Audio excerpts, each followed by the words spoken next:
Sabe aquelas imagens lindas do parque de Yellowstone? Geysers explodindo água para todo lado, fontes termais coloridas, parece um paraíso, né?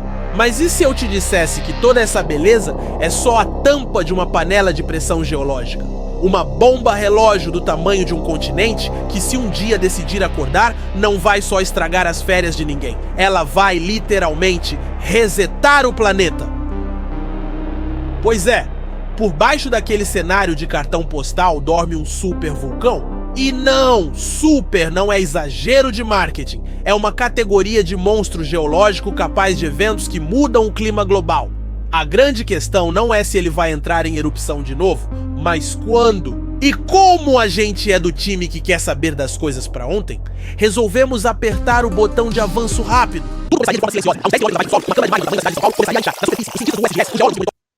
Opa, foi mal, mas pensa comigo. E se o quando fosse amanhã?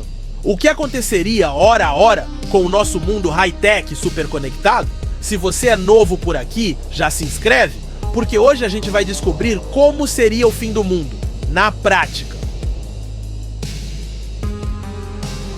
Tudo começaria de forma silenciosa. A uns 10 quilômetros abaixo do solo, uma câmara de magma do tamanho da cidade de São Paulo começaria a inchar.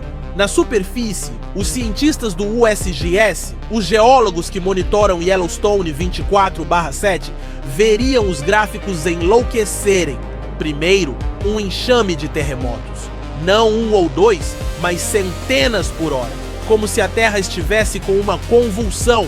Logo depois, o próprio chão do parque começaria a estufar, subindo vários centímetros, visível a olho nu.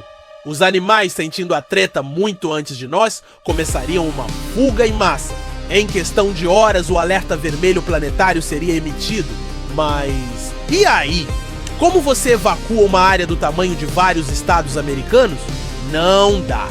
O pânico seria instantâneo e global. Mercados de ações derreteriam, voos seriam cancelados e as estradas virariam um gigantesco estacionamento do desespero.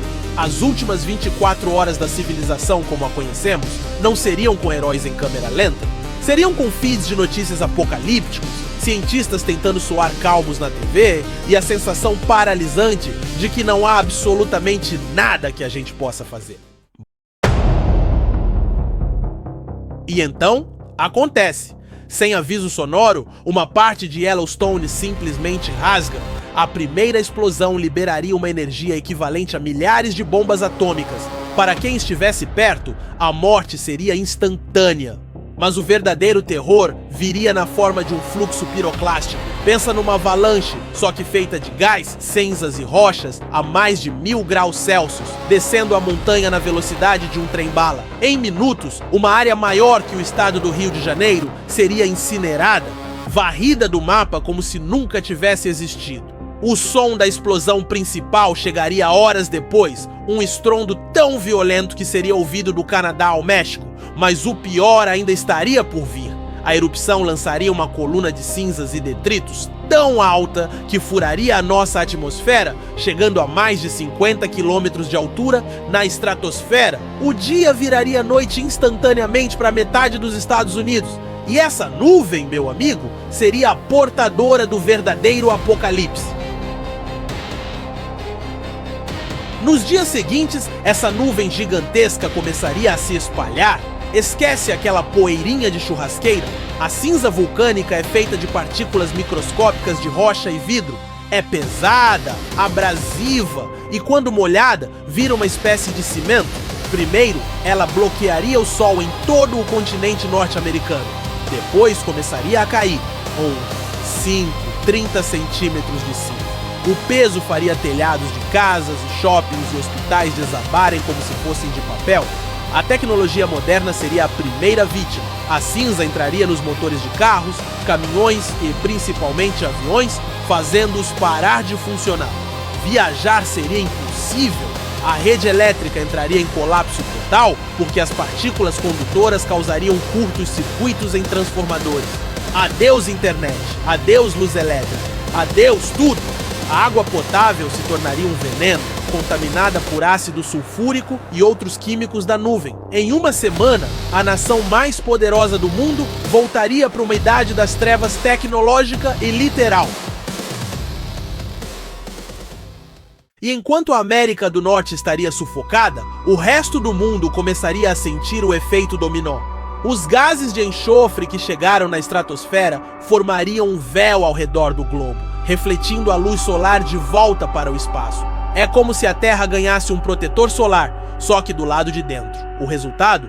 Um inverno vulcânico. A temperatura média global cairia de 5 a 10 graus Celsius. Pode não parecer muito, mas para a agricultura é uma sentença de morte. As monções na Ásia falhariam, as colheitas na Europa, na África e na América do Sul congelariam. A produção de comida do planeta entraria em colapso total.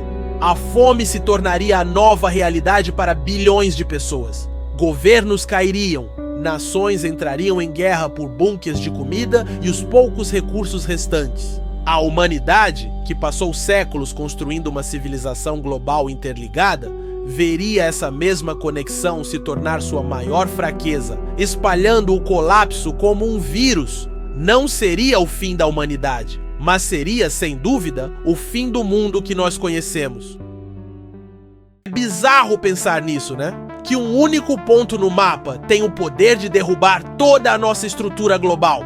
A erupção de Yellowstone nos mostra que, por mais que a gente construa arranha-céus e viaje pelo espaço, ainda vivemos sobre uma bola de rocha derretida que segue suas próprias regras. O colapso seria rápido, brutal e completo.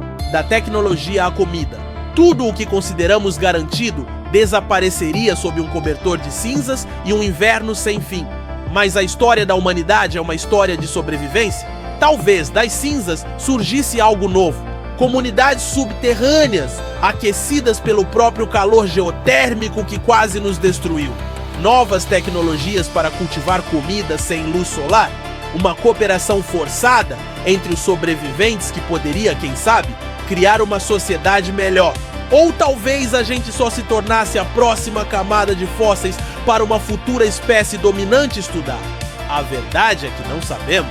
Mas uma coisa é certa. A Terra é muito mais poderosa do que nós e às vezes ela gosta de nos lembrar disso. E aí, curtiu essa viagem ao centro da Terra versão Apocalipse? Se sobreviveu até aqui, deixa o seu like para fortalecer e comenta aí embaixo. Qual seria a sua primeira atitude se o alerta de Yellowstone tocasse amanhã? Se o fim do mundo na Terra já parece complicado, imagina só se no meio do caos a gente ainda recebesse um outro alerta inesperado. Pois é, a gente pirou na ideia e foi investigar como seriam as primeiras 48 horas se descobríssemos aliens de verdade. Quer saber? Então clica no vídeo que tá aparecendo aqui no card. Valeu e até a próxima!